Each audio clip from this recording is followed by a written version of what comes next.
Happy Mother's Day, everyone! Well, ang pagiging isang ina ay hindi madaling pasukin kasi puno ito ng responsibilidad, hindi lang sa gawaing bahay at paghahanap buhay.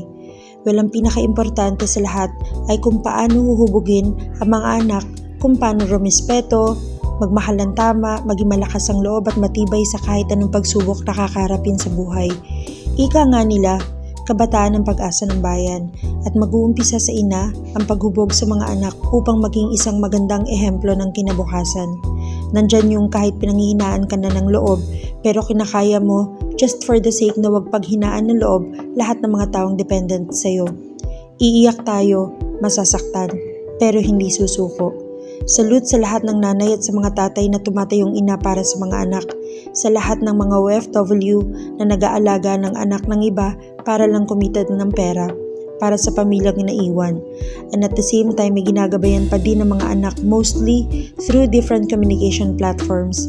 Sa mga ate na tumatayong nanay sa mga kapatid nila, sa mga lola na nagsasakripisyo para sa mga apo nila, at sa lahat ng tumatayong nanay hindi lang para sa anak, kundi para sa ibang tao. Saludo ako sa inyo. Happy Mother's Day!